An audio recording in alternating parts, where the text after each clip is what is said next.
이분들은 집을 찾고 계시네요. 드디어 마음에 드는 집을 찾은 것 같아요. 자, 그럼 다음 순서는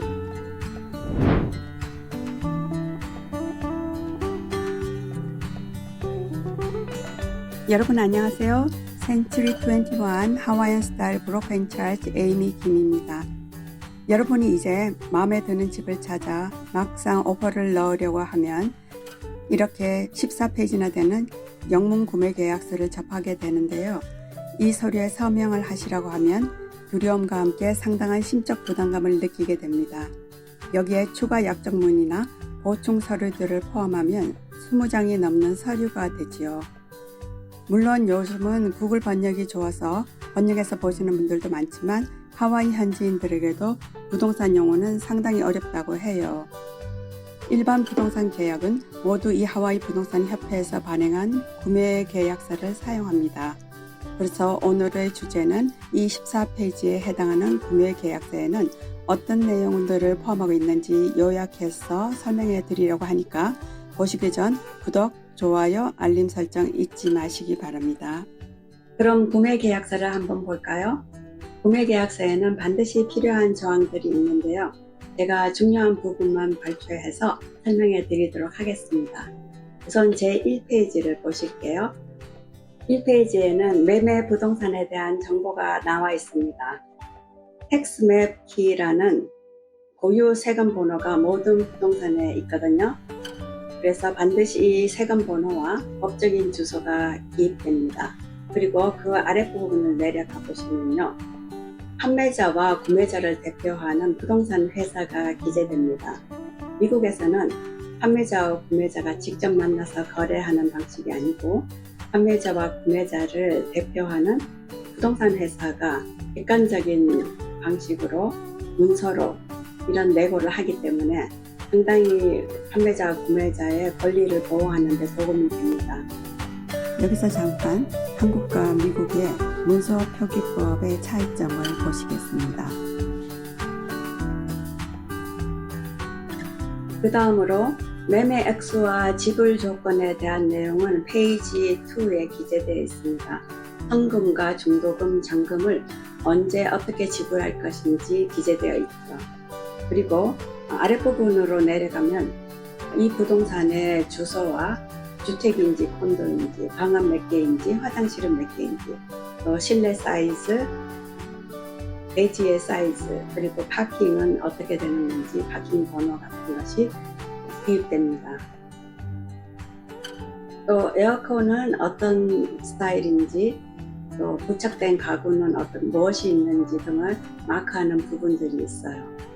페이지 3에 가면 클로징 일자가 나오는데요. 클로징 일자는 계약이 시작된 날로부터 계산을 해요. 그래서 보통은 캐시인 경우는 한 30일 아니면 40일 정도 후에 클로징을 하겠다고 쓰고요. 아니면 융자의 경우는 45일에서 50일 정도를 합니다.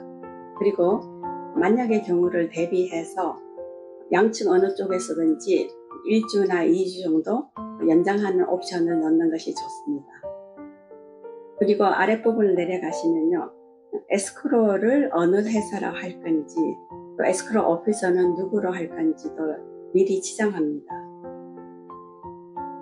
또 페이지 3의 아랫부분에는 이 에스크로의 비용에 관한 부분도 들어있어요. 그래서 바이어의 부분, 셀러의 부분이 정확하게 나누어져 있습니다.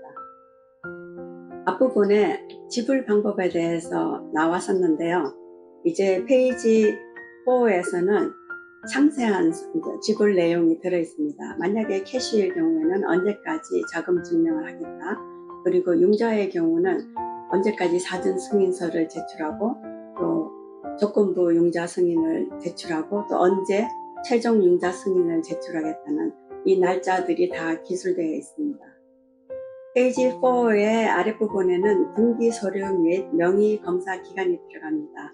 에스크로를 통해서 예비 등기 리포트를 리뷰해보고 승인하는 기간이죠. 또 판매자의 명의에 하자가 있는지, 몰게지, 담보, 저당권 등이 있는지를 조사하는 기간들이 들어가게 됩니다. 다음은 셀러 공개 사항에 관한 내용인데요.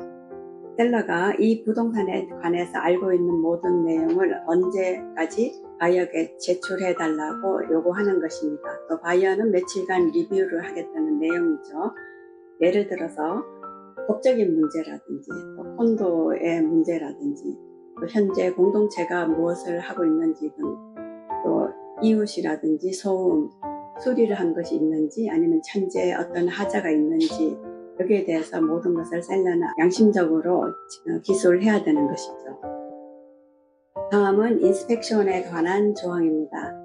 계약을 시작해서 1주나 열흘 아니면 2주 정도의 바이어는 기간을 정해서 집을 검사할 수 있는 권리가 있어요. 바이어는 자기가 전문 검사관을 고용해서 집 내부와 외부의 여러 가지 하자들을 점검할 수 있습니다. 예를 들어서 집의 배선이라든지 아니면 전기 시스템 또는 부착 가구, 냉장고, 세탁기 등의 그런 시험 아니면 온수기의 상태 또 주택인 경우는 다락이나 지붕의 상태까지 다 체크해 보는 거죠. 기타 여러 가지 조건부 조항들이 있는데요. 주택이나 콘도에 따라서 약간 다릅니다. 우선 주택의 경우에는 서베이 리포트가 필요해요. 그래서 대지의 넓이나 경계선 침범이 있는지 집의 벽은 어디까지 있는지 지역권이 있는지 등 여러 가지를 대지 측량 보고서를 보고 알거든요. 그래서 이것을 언제까지 제출해주고 언제까지 리뷰해 주겠다는 그러한 내용이 들어가게 됩니다. 콘도의 경우에는 콘도 서류를 요구하게 되죠. 그래서 콘도의 정관이라든지 어소시에이션, 소유주 협회 미팅 내용, 관리비 내용 이런 모든 서류를 받아보고 리뷰하는 시간이 걸립니다. 이제 에어비앤비, 콘도텔 혹은 일반 임대 등 수익이 나오는 그런 부동산의 경우는 임대 수익 리포트를 받을 수도 있어요. 그래서 그러한 것을 언제까지 제출해 달라고 요구할 수 있습니다. 터마이트 리포트는 매우 중요합니다. 셀러에게 흰개미 여부를 조사하는 터마이트 리포트를 언제까지 제출해 달라고 요청할 수 있고요. 바이어가 리뷰하고 이것을 승인하는 날짜들이 포함됩니다. 기타 세부 사항들은 부동산마다 다 특징이 틀리기 때문에 추가 약정문이 포함되기도 합니다. 구매 계약서에는 반드시 유효 기간이 있어요. 그래서 셀러는 이 기간 내에 답을 주든지 거절을 하든지 아니면 카운터를 하게 됩니다. 대부분의 경우 셀러는 바이어로부터 오퍼를 받으면 자신이 원하는 새로운 가격이나 조건, 날짜들을 제시하게 되는데요. 이것을 카운터 오퍼라고 합니다. 권투에서 카운터 펀치를 날리는 것으로 생각하시면 되겠네요. 카운터 오퍼는 대부분 이렇게 2페이지로 구성되어 있습니다.